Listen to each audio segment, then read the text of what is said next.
All right, welcome everybody. I would like to thank you all so much for joining us for the very first of our 2021 speaker series in this partnership between the Oshawa Public Libraries and the Faculty of Social Sciences and Humanities at Ontario Tech University.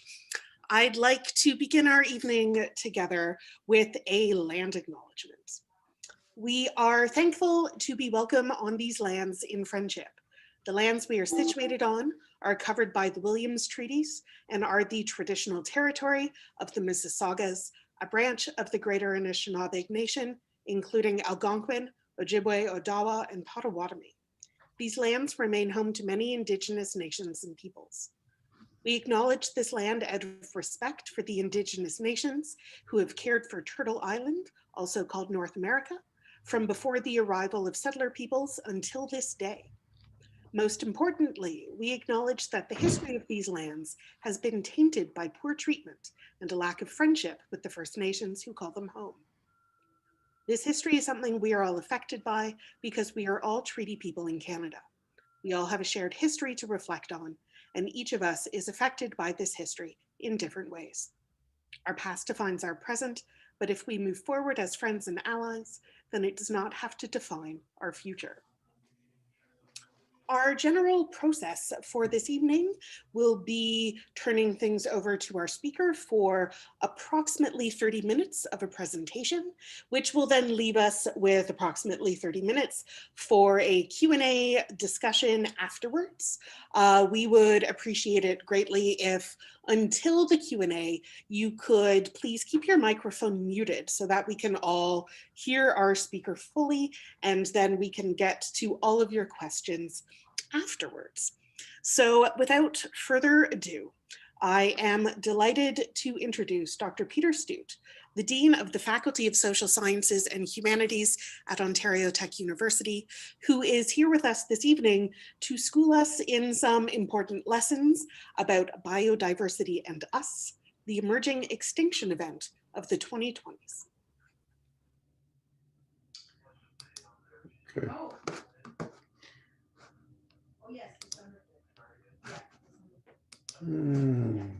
Okay, am I up? Looks good. Okay. Thank you, Andrea. And thank you for that wonderful land acknowledgement as well. We take great pride in, at Ontario Tech, and especially in my faculty of Social Science and Humanities, with our concerns for social justice, and many issues related to Indigenous people fall into that category, of course. And as you'll see in my presentation shortly, it's a major factor when it comes to biodiversity conservation as well. So I thought today I'd talk a little bit about what I do with IPBES, and I'll explain what IPBES is. Basically, it's an international organization that works on biodiversity issues and conservation issues. And then I'll talk a bit about what I have referred to here as an extinction event. Many scientists are concerned that we have entered an extinction event, and this is coincident with climate change and other serious global environmental problems. However, since we're in the middle of a pandemic, many people are concerned about the causes of the pandemic and dealing with avoiding, I should say, future pandemics. So that's another issue that I'll mention today too, because it relates. And in fact, you'll see one of the things that I've done with IPBES is help co-author a report on pandemics and how we can avoid future pandemics. And then I'll finish with a brief discussion of one of the IPBES assessments, which they're called, which I'm currently chairing. That has to do with invasive species, which are one of the biggest threats to biodiversity. And you can see this guy down here. That's a lionfish, which is a highly invasive species in the Caribbean, which is wiping out local fish. And there are many others, of course, examples that I can give you. So I'm having trouble.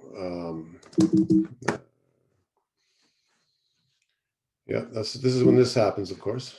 So, okay. Yeah, so I think everyone's well aware, of course, that we can't live without nature. I'm hoping no one here needs convincing of that. It's pretty self-apparent, I think. Not only does nature provide sustenance to us, but it also is, I think, an essential feature of mental health. This has been established again and again. And of course, there's been a lot of work done on these linkages, so it's very important. My wife actually works in this area, biodiversity and human health, with the World Health Organization. So she can tell you more than I can about it, but I certainly know how significant it is. And yet at the same time, nature and these vital contributions that it makes is deteriorating. And one of the reasons for this, of course, is that we are in a situation now where, because of years of globalization, we have increased distances between where products are extracted from the earth, where they're produced, and how they end up on our kitchen tables, in our clothing, the cars we drive, even green cars, which use rare minerals, and so on. So this distance, if you wish, between nature and consumption of nature has really changed things. And I come at things from a social science perspective more than a natural science, although obviously I work in all these areas. And it strikes me increasingly so that it's this disjunction between the things we consume and the places they come from that has created a lot of the problems that we're in right now. I keep getting notices about people wanting to enter can you do that? Okay, thank you. Thank you, National Geographic, for this visual. I'm allowed to steal it, I checked it out. So these are mass extinctions in the past. As you can see, there have been 6 that we're aware of, right?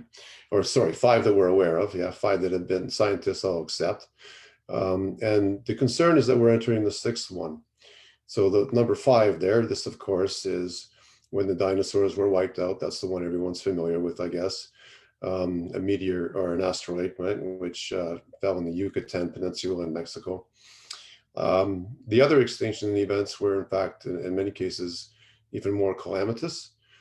But basically, we're looking at a situation where between usually over 70% of species are in fact wiped out by an event. And it doesn't mean it happened in one day. And some of these events took place over thousands of years, millions of years. And of course, with the present concern we have is that we're losing biodiversity at such a rate that we might be entering the 6th mass extinction event, which of course would be shameful if that was the case, because it is almost completely, if not completely, attributable to human activity. So how do we know all this, and what sort of information are we sharing with the world? There are various organizations that look at biodiversity issues, but one of the more interesting ones, I think, and one of the more authoritative now, is the Intergovernmental Science Policy Platform for Biodiversity and Ecosystem Services.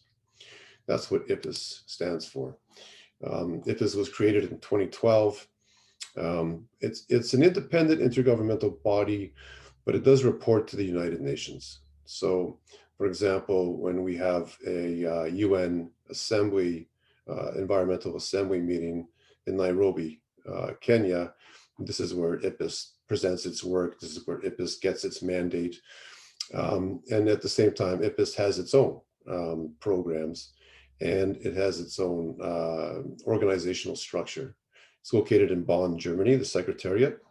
It's been an immense pleasure working with them over the last couple of years.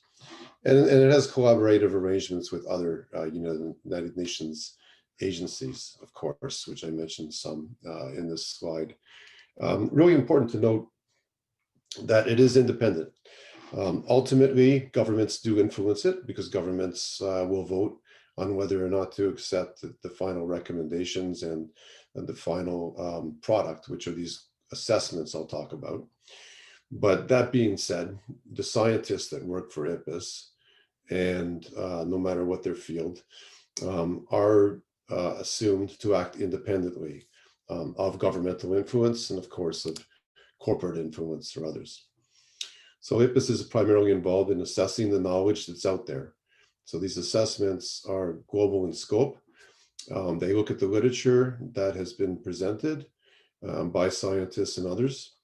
They look at the policies that exist. They look at problems, they look at issues, and they come up with, of course, reports which include sort of an assessment of the state of things, but also not direct recommendations, because we're not supposed to do that, but we identify policy options, as we call it. So in 2016, the first assessment was produced. This was on pollinators, and it did draw attention to the fact that we're certainly facing a crisis in pollination. And this threatens, of course, to exacerbate as time passes. So anyone concerned with bees and butterflies and so on, look at that report if you want a good assessment. Land degradation, restoration, that came out in 2018. As I'll say shortly, land degradation is the single biggest threat to biodiversity right now. 2021, sustainable use of wild species and invasive alien species, the one that I'm chairing, those assessments began or should be ready, I think, by 2022 in the first case. Ours probably won't be ready until 2023.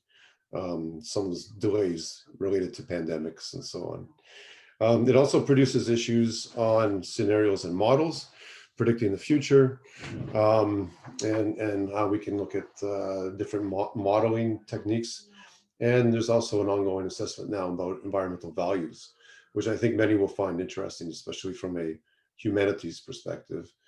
And there's also regional assessments. So prior to the global assessment, we conducted regional assessments, North America, Africa, Asia, and Europe. And so these regional assessments were very important because they helped us construct the global assessment itself.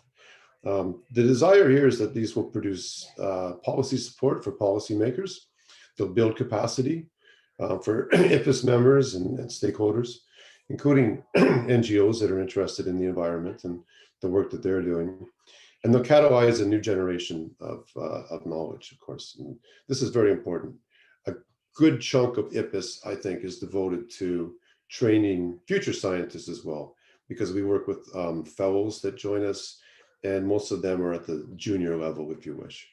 So it helps their CVs, but it also helps us because they do a lot of good work. And of course, every assessment produces a summary for policymakers. And I only stress this because if it's one thing you're going to read about an IPBES assessment, you might want to read the summary for policymakers. It really sums things up, but it's written directly for governmental actors, so they can read it and try and get their acts together and act accordingly. Now, of course, many of us are aware of the fact that governments don't wake up. A government leader probably isn't going to wake up first thing in the morning, read an IPBES report, and then decide that they're going to change the course of history. Right. So, in fact, we have some leaders not too far from here, which would probably not even begin to read such a report. But very thankfully, in my opinion, on Wednesday, we'll have a bit of a change taking place there. In fact, Joe Biden has already, I don't know if you know this, but he's already decided to appoint a science cabinet minister, right? So this is a first. So the global assessment itself, this came out in May 2019. It's made the most noise so far, I think, and in terms of clearly presenting the crisis that we're in. The most comprehensive global picture, I think, in ever produced, probably. And it produced, the overall conclusion that the trends are very worrying. They're clearly unsustainable, and it does include a call for action. Right, so prompt action, which is absolutely necessary. Tackling the root causes of nature's deterioration, yes. Coordinating across sectors and scales, I'll come back to that, but that's very vital. I think one of the main things that comes out of this and other reports, and I'll stress this again, is that there is such an enormous advantage to investing in preventing more degradation of nature. There's a cost advantage there, an economic advantage. I mentioned previously already, physical, mental health advantages, and so forth, right?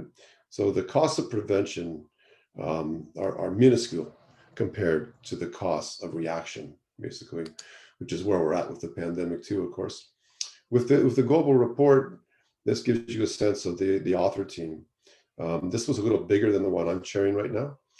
They had 145 experts from 51 countries, and these are really top scientists around the world that have dedicated their time to do it. They like to stress this, that they had 156,000 hours of voluntary work. So if you put all that together, it's like 17 years. And in addition to the 145 experts, we also had 310 contributing authors. So these are people that are asked to come in and write part of a chapter, if you wish. You'll see at the top that most of it is natural scientists. It's true, 58%, but that a good solid third were social scientists. And this is pretty unique. Usually in assessments like this, it's one or the other. We've got social scientists working in their little field, and we've got natural scientists over here. And then we've got that 9% interdisciplinary. I'm not sure how they determine that. I will have to put myself in that category if I had to, but gender, there's an effort at gender balance not achieved here, as you can see. We've done better in our assessment, actually, on invasive species than that. The biggest thing, the innovation of IPBES, more than anything else, I think, is that you've got a clear effort and a very strong effort to ensure that you do have scientists and authors from the Southern Hemisphere participating in these assessments. Right? And I can tell you from personal experience, that is rigorously reinforced at every turn. Okay, so we have a set number of authors that we're going to take from certain geographic areas so that we have some balance, and we don't just have a report that's written by a bunch of North American white males, for example. Yeah, so we try our best to have some sort of diversity inherent in the report. But there's no question, drivers have changed, have accelerated during the past 50 years, unprecedented levels in human history. And if you look at the direct drivers that are influencing this mass extinction that we're seeing today, as I said before, terrestrial, that's on land, freshwater, and marine. In all three of these areas, land and sea use change is most important, but direct exploitation remains important.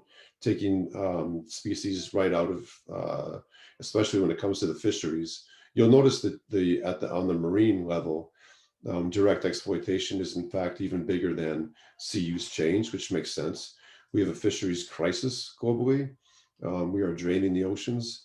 There are some notable examples of sustainable fisheries, but for the most part, it's out of control.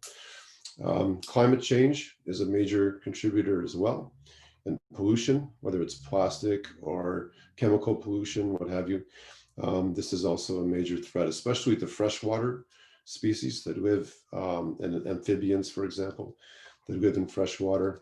Invasive alien species I've already talked about, but they're certainly there so these are what we call the top 5, the dirty 5, if you wish. Invasive species come in, they take over an area, and they wipe out native species. Right? They either eat them directly, or in most cases, what happens is that they limit their ability to reproduce. Right? So they take over. They'll take over the food sources, what have you, and they're introduced by humankind to certain areas for different reasons. So all these are the main areas. There are others, of course, other causes, but these are the main threats that we face. Now, those are direct drivers. Just as importantly, and I think from a social science perspective, more importantly, we have what we call indirect drivers, right? So these are factors which are changing on a global level, which impact the direct drivers themselves and exacerbate what's happening. Right? So demographic and social cultural factors, this is referring to population growth and so on. It's also referring to consumption, and the sort of mass consumption that characterizes the global economy today. I know the pandemic, it's slowed down a bit, but don't worry, we'll get back at it as soon as we can do it and advertise and so on. Economic and technological changes, institutions and governance, very important, because arguably one of the reasons that we're in this mess is that we haven't had adequate governance. We've had a failure or a crisis even of governance here. And for that, I always use the word justice when I talk about sustainability. And I know that one of my professors is here, Tim, you'll agree with me that these are justice issues. And of course, conflicts, epidemics are often related to conflicts, by the way. And conflicts have a significant impact on the environment. So it's often a neglected factor, but it's very deleterious to the environment. So the report found, basically looking at all the literature that's out there, right? I mean, literally tens of thousands, hundreds of thousands of papers that have been written by scientists over the last 20, 30 years. We've got a global extinction rate now. It's probably at 10 to 100 times higher than it's been on average over the last 10 million years. And so this is why scientists are concerned that we're entering an extinction rate, basically. There's a background extinction rate, many of you will know this, that we naturally expect to occur. We are exceeding that at an exceptional rate. Background rate is about 1 to 2 extinctions per million species per year. So it's very limited in that sense. We are in fact moving way up above that when it comes to amphibians right now.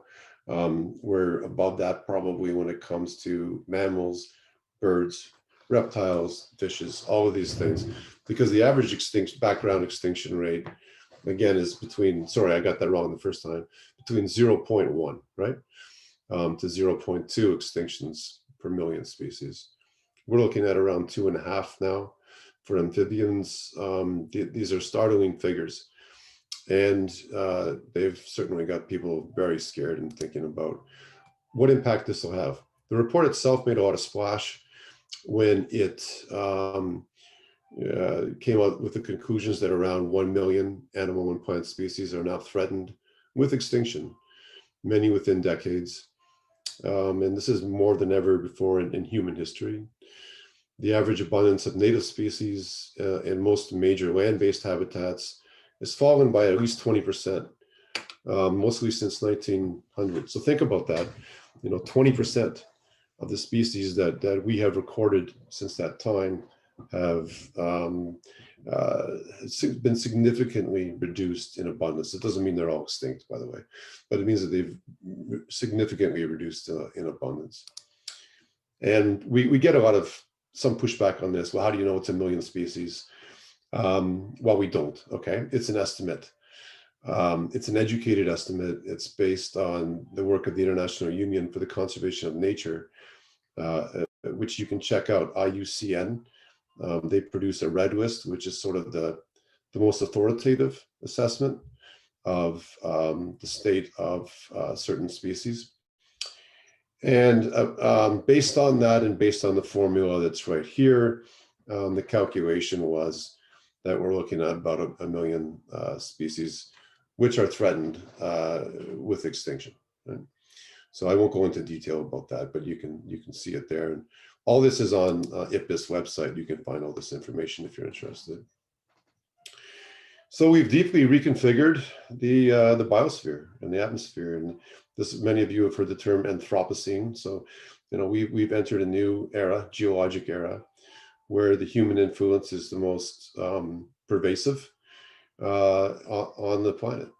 And we're changing things indelibly. Anyone who's looked at the impacts of climate change knows this already, with rising sea levels and so on. Plastic pollution, I do a lot of work in plastic pollution. And we have found plastic pollution in not just in human bodies. We found it in the top of the Himalayas. It's been found in the deepest part of the oceans. It's been found in rain. It's actually coming down from the clouds in rain because it's been picked up by the hydrological cycle. So yeah, it's really quite fascinating what we've done to the earth and how we've changed it. 75% of the land area is significantly altered. 66% of ocean area is experiencing increasing cumulative impacts, and 85% of wetland area has been lost. And these are figures basically since 1900. The last one is particularly damaging because wetlands are very important ecosystems. And I know there's a debate going on right now in Ontario, in fact, very close to Ontario Tech University, about whether or not current efforts to build warehouses and factories in some wetlands on near Lake Ontario are a good idea. I don't think they are. I think we need to preserve as much wetland as we possibly can. And I know there are some people very concerned about that at the university and elsewhere in the region. Wetlands protect us basically from storms. They also help filter water. I could go on and on. But one of the main things that wetlands provide is biodiversity as well. Many species find their home there. So this, again, is another way of looking at the extinction risk. This is used in the assessment at some length. These are just different types of families within the animal kingdom and different species, of course. And you can get a sense from this, I think, of, it's the red that we're most worried about. The red are critically endangered, right? And you're seeing increases in mammals and amphibians, in particular, birds. The ones that are of least concern doesn't mean they're not of concern, right? They're still certainly of concern. And it doesn't take much. Sometimes there's a tipping point where, you go from from green to red very quickly, especially if your habitat gets destroyed. And these are species that live in habitats. We've also severely reduced the number of domesticated plants and animals that we have, right? So, especially when it comes to birds, but also when it comes to corn and other species like this. And this has been driven by economic processes. This is not a natural thing. It's just that we've learned over the time, we'll make more money by focusing on specific species that are easier to raise and that cost less money perhaps in the production cycle and that make a bigger profit. But what we're doing in the process is we're reducing the biological diversity on Earth as well. And we have seed banks and so on to try and preserve some of that biodiversity. I mentioned a few recent extinctions here. I think the first species that scientists are now saying definitely is related to climate change is a rodent that actually managed to survive in the Great Barrier Reef. It's gone extinct, and the argument there is that was specifically due to climate change, because climate change affects coral reefs, as we might know, and this melamine could no longer survive. There's some other species I list here, and in many cases we're noticing the IUCN in particular wants to wait a few years before it declares things extinct. So it's not always that this species went extinct this year. Sometimes they'll wait 20 years. If no one's reported seeing it in 20 years, they'll declare it extinct. I forget the exact years that they wait. But I say all this, keep in mind, the bigger concern, the much bigger concern, is the fear that entire ecosystems will start collapsing. And then we're into real serious stuff here, where we're going to have difficulty surviving. And we know that biodiversity is one of the things that makes an ecosystem thrive. And the bigger issue still, I would argue, is that social drivers are the most important and difficult issues in the Anthropocene. Right? Until we actually manage those issues, until we change human behavior, reduce conflict, and lower our consumption patterns, for example, we are going to face these problems. So these beautiful creatures like Indian cheetah and the Spix macaw and tigers and so on, we all care about those a great deal, obviously, right? No one wants to see the extinctions take place at that level.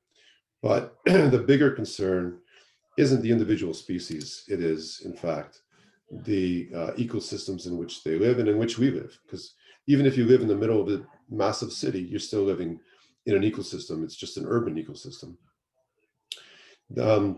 I won't go over this in detail. I know time is short. So These are just some indicators that we use, right? And you can see that typically there are rises, right? And we're moving up when it comes to most of these issues that are driving biodiversity loss, including fertilizer use at the bottom. You'll notice that. And then it's happening not just in the so-called developed, but also in the developing or least developed worlds as well. We've had around a fourfold increase in the global economy, a tenfold increase in global trade. And again, as I mentioned in the introduction, the spatial segregation of production and consumption. And this is since 1970. I want to stress the role of Indigenous people in local communities. It's a big part of any IPBES assessment. And IPBES really deserves, I think, accolades for this, because it brings in Indigenous voices specifically, purposefully, and with great respect. And Indigenous people, of course, are oppressed in many parts of the world. We know that. They are also, many would argue, the most important guardians of biodiversity. And this is just a imagery that we use in the report, indicating different ways in which they actually do this through many of the different work that they provide in their day-to-day survival. The wisdom that's locked in to Indigenous worldviews, it's something that we have to tap into and combine, of course, with Western science. And we've made progress in the invasive species assessment. We've had Indigenous workshops where we've spoken to people from around the world to get a sense of how they're responding to what could be very damaging invasions of other species. So they're involved in creating cultural landscapes, not just physical landscapes, but cultural landscapes, right? That, images of the land that then mix. And I mentioned this earlier, I don't know if anyone heard this, but I'm hoping that she can join us next week. Dorothy Taylor is one of our local Indigenous elders in the Durham region. And I'm hoping that she'll join us February 1st, I think, for the next episode of Beyond the Walls. And she's going to talk about water and its fundamental importance to our life and Indigenous worldviews. So I'm going to plug that right away. But 25% of global land is on what's considered Indigenous land. And there are other factors here that I've mentioned in this graphic that are very important. We need to tap into that knowledge, as I've said before, but we also have to be aware that they're under increasing pressure. And in fact, most local indicators do show decline in areas where Indigenous people are living. Yeah, so this I won't go over in great detail. It's yet another rather depressing graphic, so I'll leave it at that. Now, that being said, there are scenarios that we can envision which will help get us out of this mess, and that's very important. We do have 2030 sustainability objectives that will be soon approved by the world community. Excuse me, and there's a 2050 vision for biodiversity as well. And many of you are no doubt aware of the Sustainable Development Goals of the UN. But we need to see some things. We need to see changes in production and consumption of energy and food. We need to see low to moderate population growth. High populations in the Southern Hemisphere are not the problem.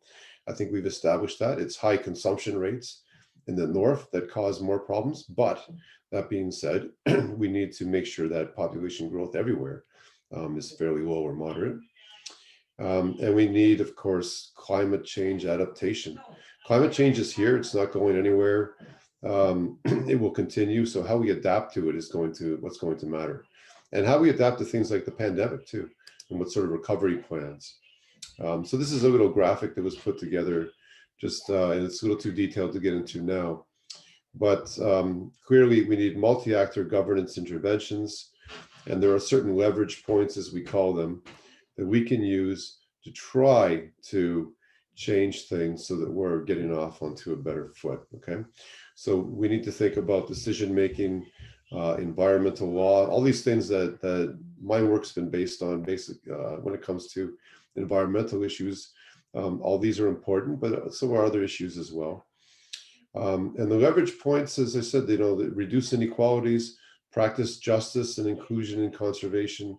The environment's one of those issue areas you can really look at I think, as something that draws together social justice concerns with medical and scientific issues. So it's a great area to work in if you're interested in justice broadly defined. Um, Food production and conservation goals have to be complementary and interdependent. People are not going to stop eating, and there are many societies where, frankly, consuming meat is essential to health, such as the Inuit, and so you know we're very. I personally, anyways, get very concerned when people put forth as the answer is that we stop eating meat entirely. But there's no doubt about it. You know, we need to eat less of it. It's highly wasteful and so on. But the big challenge that it presents to biodiversity is that it's based on land degradation. It's based on land use change. It's based on tearing down forests to build more farms. Forest fisheries, I've already mentioned. I don't have time to go into that, but it's probably, I think, one of the most severe crises we face at the present time. And I've already mentioned climate change mitigation. That has to happen anyway. So let's look at ways we can do that that will help conserve biodiversity in the process. And then there's this thing called nature-based solutions, which many people are advocating right now as a really good solution base, especially in cities. So how can we use nature? How can we plant more trees, urban agriculture, things like this?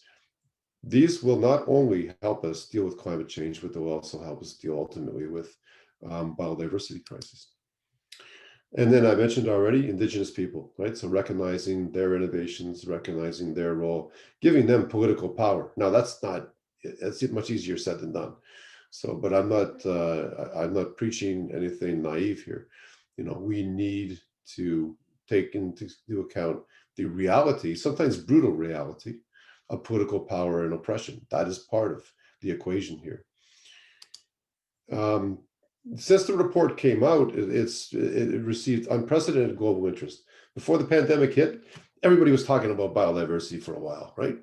Probably because the report was so scary, but also because we had world leaders like Emmanuel Macron and others, some of which you see here, taking on the issue. And you know that was a fantastic little moment for IPBES, if you wish. But we like to show this because it was the day after the report came out. Pretty well every major newspaper had it on the front page. Pandemics. So one of the things that we did lately was we had a special pandemic workshop, and I was present there, and I'm one of the authors on the report that has come out. This is the citation that we use. Many people don't realize this, but 70% of emerging diseases and almost all known pandemics have been caused by microbes of animal origin. Right? And the microbes spill over due to contact among wildlife, livestock, and people, right? So they're not coming from nowhere, right? COVID-19, we think probably came from some bat species. It may have infected another species, including some species in the wildlife trade, which then got into human bodies, right? So that right now, there's a crew that's gone over to China to try and figure all this out. Of course, there are rumors that I know it was made in a Chinese lab and purposely spread and so on. There's no evidence for that right now. But there is, of course, we want to investigate it. The majority of emerging diseases, right, and almost all known pandemics, though, are caused from animal origin. This is called zoonosis. So Ebola, Zika, Nipah, encephalitis, all these things, as far as we know it, and including influenza like the Spanish flu, HIV/AIDS, COVID-19, all zoonosis. So we have to look at the animal kingdom, not as a threat, mind you, right? But a way to preserve it, because the more biodiversity there is in the natural kingdom, the less likely it is that we will in fact be infected by these. And there's different theories that demonstrate this. But one of the main concerns, of course, is just simple contact, right? Wild areas that exist right now, for the most part, we should stop incursion into them, stop tearing them down to build farms. That would be a good start. And then we're going to be less exposed to these viruses. People often ask, will we have another pandemic like this? Absolutely, we will. I don't see any way we won't. We estimated in this report, given the prevalent literature right now, there's something like 1.7 million currently undiscovered viruses in mammal and avian hosts. Now that's an estimate, of course, right? But, and of these, you know, something like 600,000 to 800,000 have the ability to infect humans. So, you know, if we keep getting exposed to these microbes, there's a good chance we'll have another pandemic like this, maybe even in the near future. The most important reservoirs of pathogens with pandemic potential are mammals, bats, rodents, primates, and some birds. We saw that with West Nile virus and so forth, and livestock as well. Right? So this is why people advocate what's called a One Health approach, where you're looking at wildlife, you're also looking at domesticated animals, and then you're looking at humans and the interaction between these three groups. Okay, so the emergence of pandemics is basically driven by human activities. Land use change, agricultural expansion, urbanization cause more than 30% of emerging disease events. Again, this conclusion is based on a reading of the prevailing literature, peer-reviewed literature that's out there. It's the best science we have right now. And that there are some drivers which are influencing this. And I've already mentioned land use change, agricultural expansion, wildlife trade and consumption, both legal and illegal, and invasive alien species themselves, which often carry pathogens with them. And now climate change is another, again, climate change is this overarching umbrella that casts a shadow on everything that's happening. And it's been implicated in disease emergence, such as a tick-borne encephalitis in Scandinavia, and will increase. By every estimation says the same thing, that climate change will increase the risk of pandemics in the future. So we need to reduce basically anthropogenic global environmental change. We need to deal with the biodiversity crisis to reduce pandemic risk. This is the ultimate conclusion. Shouldn't surprise you. A report coming out of IPBES would conclude this. But I mentioned before, cost versus response. So we estimated the cost of, and this was July, okay? We estimated the cost at that point of the pandemic globally between 8 to 16 trillion. If you look at the economic shutdown and the recovery and response costs and everything else. That's a wide range, I realize that, but we don't have precise figures. But by July 2021, there's a good chance that we're looking at around $30 trillion in costs of this pandemic alone. Whereas One Health surveillance that I just mentioned previously, which would be a pretty effective way if we could do it on a global level, to look at microbes and pathogens that are being introduced through things like land use change, that would probably cost around 30 billion globally to do it effectively. And this is just an order of magnitude change, right? So it's a tremendous difference in terms of the costs between the two. We're also looking at global strategies that we can induce to, and wildlife trade and farming is a major thing. Right? So something like 24% of wild terrestrial vertebrate species are traded globally.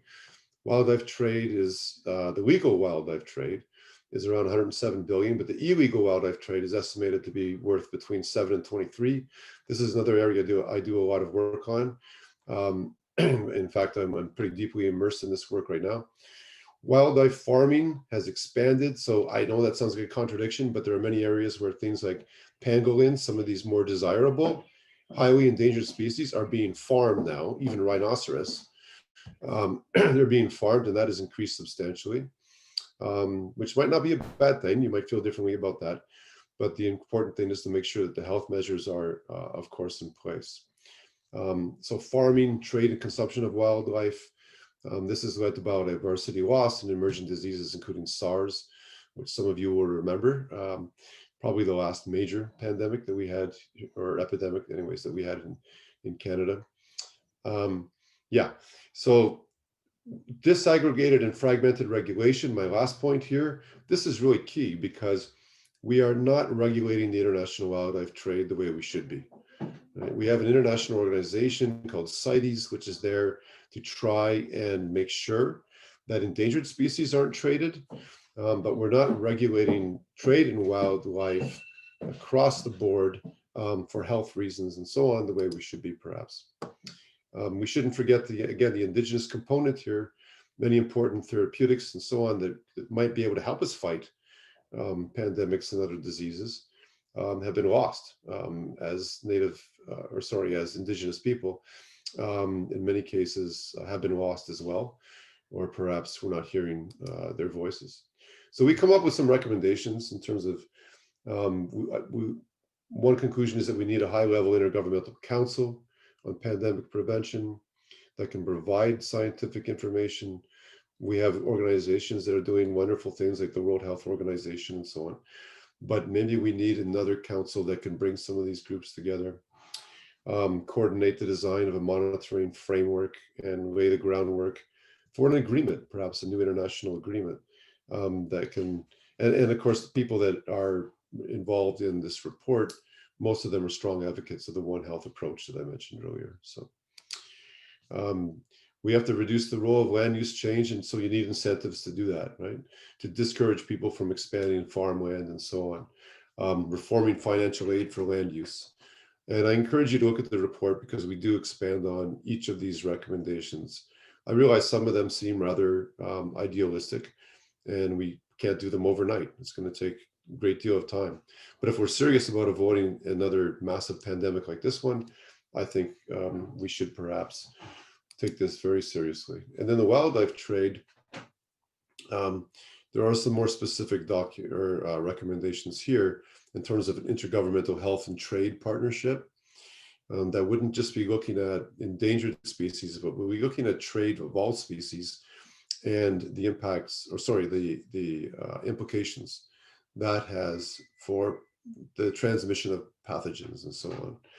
Educating communities, of course, I'm an educator, I always have to have that line, but that's very important. And reducing some species entirely from the wildlife trade, right? Maybe they're not endangered, but we know that they're a high risk of disease emergence. We're not sure how that will play out or what species that would involve. But so, and finally, I mentioned getting very serious about environmental crime too, because I think that that's very important. Environmental crime is often taken very lightly. It's not viewed as a major criminal issue, and yet it certainly is. And then as a good academic, I'll plug my own book here. This just came out a month ago, literally. So this is a book about environmental crime, basically, that I've co-authored with Dion Almro, and we talk about different possible solutions there. Money matters, don't forget that. So all this has to be paid for. How? And here are some ideas about how things could be paid for. But one of the big things that's coming out now, of course, is a lot of these COVID-19 recovery plans, the European one in particular.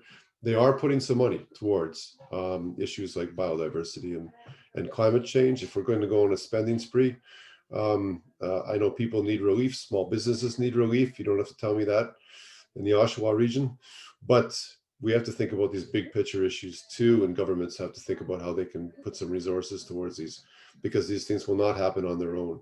And companies need to have the proper incentive structures and frankly, punishment structures if they're engaging in environmental crime. The invasive species assessment I've already discussed, and I know I'm very short, so I'm going to leave it there. This was the group. I'm sorry we don't have more time for comments, but if there is any, I'll leave this up, some conclusions, and if there are any questions, I'm happy to take them. Sorry for going on so long.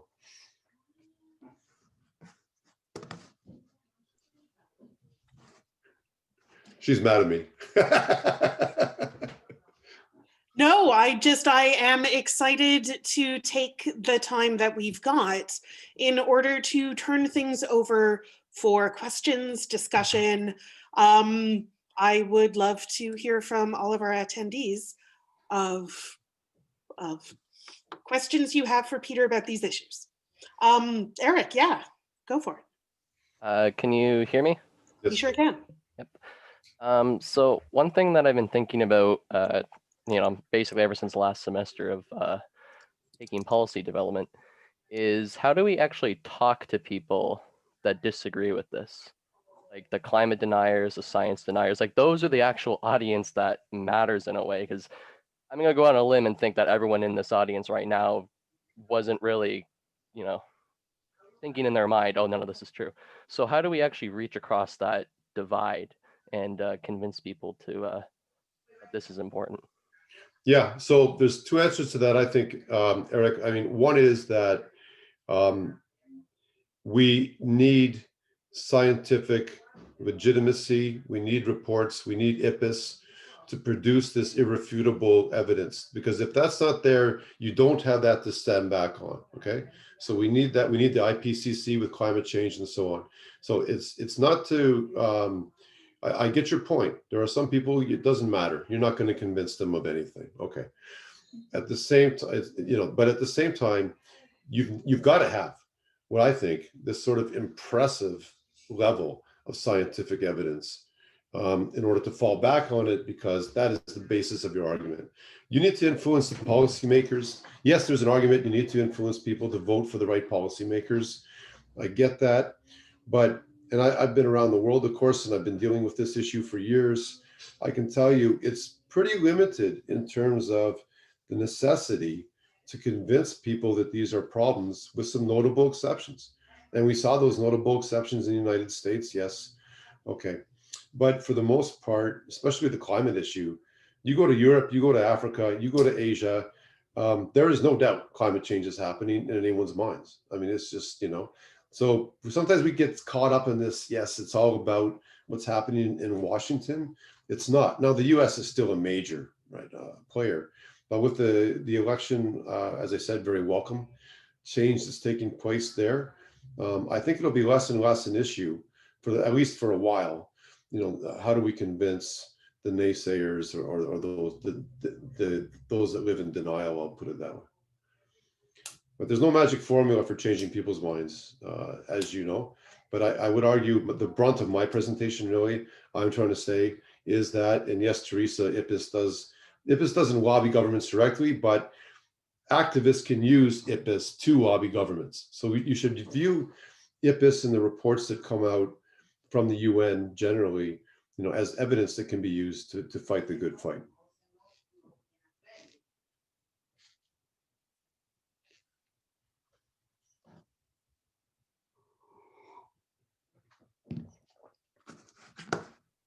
Sorry, can I unmute and ask? Is that okay?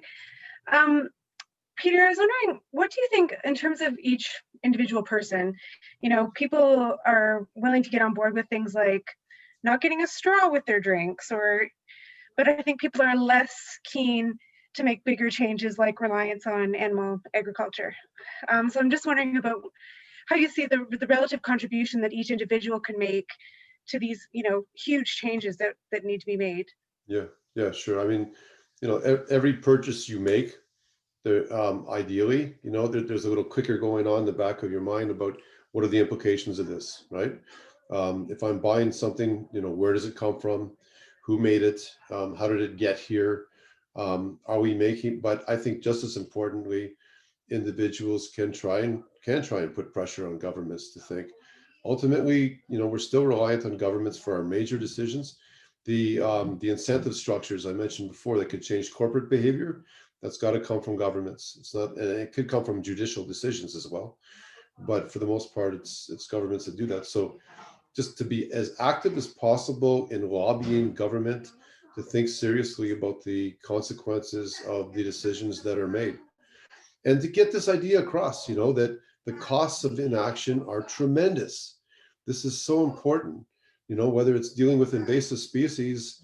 If we can prevent an invasion at a relatively low cost, but once that other species has come in and invaded an area, reducing that is almost impossible, right? It's going to cost billions of dollars.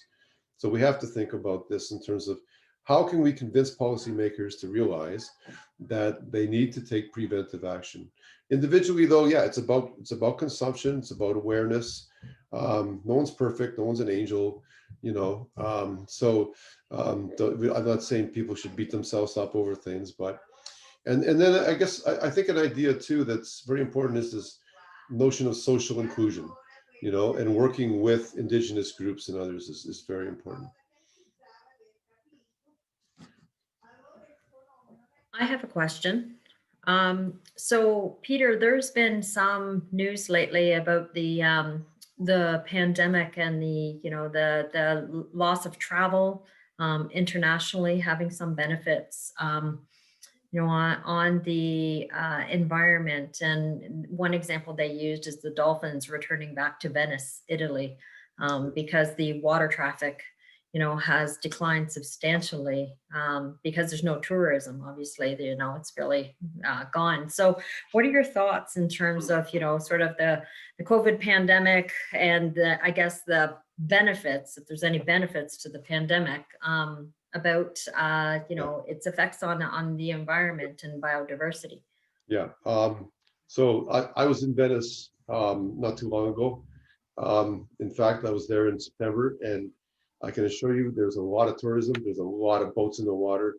There might have been some freak incident where some dolphins came in, but it is not reverted to some, natural Aquarius or something. That's just not the case. I wish it was in many ways, but then I myself was in Venice, so who can I, like I said, there are no angels. Yeah, I think that we have seen a lot of species that, because of really, I think most importantly, the absence of transportation. So we have seen more and more species that have come back. And that's been interesting. There's no evidence as yet that any endangered species have made comebacks because of reduced economic activity. And in fact, when it comes to fisheries, we're not seeing reduced economic. The fisheries are still, full steam ahead globally, and they're taking byproducts and killing bycatch and so on. Speaking of dolphins, right? You got me on the oceans when you mentioned dolphins. One thing we did notice with the pandemic definitely was improvements in air quality. Right? So we had reduced use of, in countries like India and Brazil, reduced use of vehicles in particular. And that has made a major change there. Unfortunately, one of the things that COVID-19 affects the most are the lungs. And so people that live in areas with very bad air quality have been amongst the most severely affected.